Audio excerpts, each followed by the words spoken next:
Welcome to the sociopathy of systems. Today's reflection comes from the eternity of Unis, a passage that at first glance might seem cryptic, even mythic in its distance. But if you give it a moment, it may begin to haunt you the way it haunts me. It says as follows: to reject and denounce spiritual things is not sophisticated or intelligent. It's dangerous and cowardly. There are consequences for everything, including avoiding consequences. He comes against you, Horus with blue eyes. Beware of the Horus with red eyes, whose anger is evil, whose power one cannot withstand. The blue eyes of the midday sun allow none to hide. You mistake dawn's warning for beauty, but Horus is already angry. The red eyes of pre-dawn warn that the reckoning is coming. When I wrote this, I was meditating on a sunrise, not as poetic flourish, and not even one specific sunrise, but sunrise as cosmic inevitability.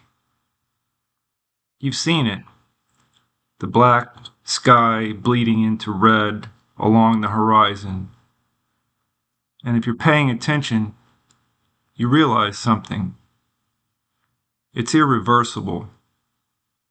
The sun is coming, and nothing can stop it.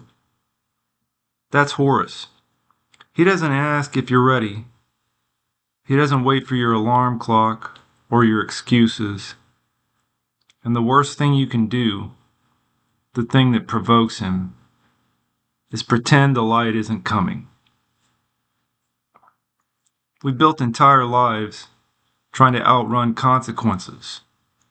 We hide in comfort, in clever argument, in online sarcasm. But Horus? Well, Horus has red eyes before dawn. By the time they turn blue at midday, it's too late to prepare. He's already searching for the ones who tried to hide. There's a phrase that's buried in pyramid texts. The one who flees is caught. That's the core of this metaphor. You're not being invited to escape. You're being summoned to stand and be seen. Rejecting the spiritual doesn't make you enlightened. It makes you vulnerable. It strips you of the metaphors, warnings, sacred memory that once helped humans survive collapse. In The Fall of Civilizations, author Paul M. Cooper shows us how societies unravel not all at once, but in a slow erasure of meaning, identity, and preparation. You don't need to agree with every chapter to feel the heaviness of his work. You just need to understand this. When the warnings are ignored, the gods go silent. By the time the sky is blue, it's already too late.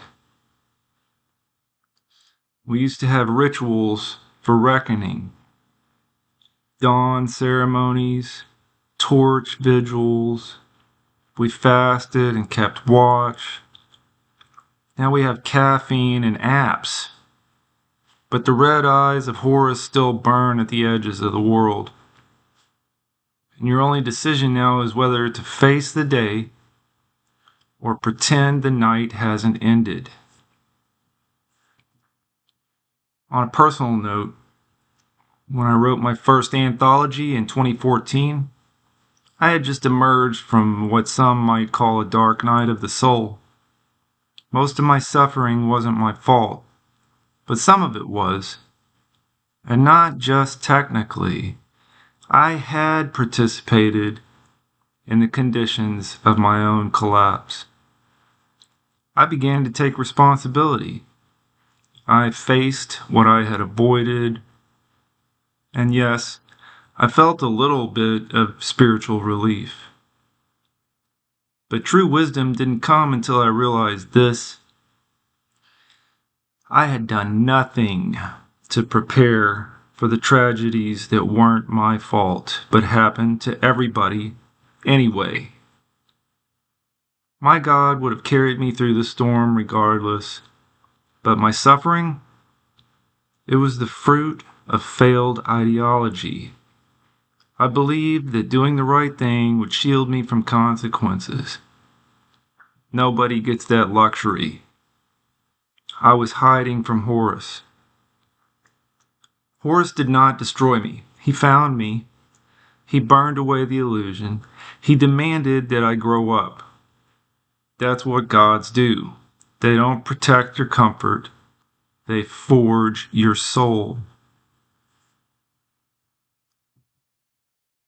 You cannot outsource your soul. You cannot download discipline. You cannot scroll your way out of reckoning. The red eyes of Horus are already in the sky.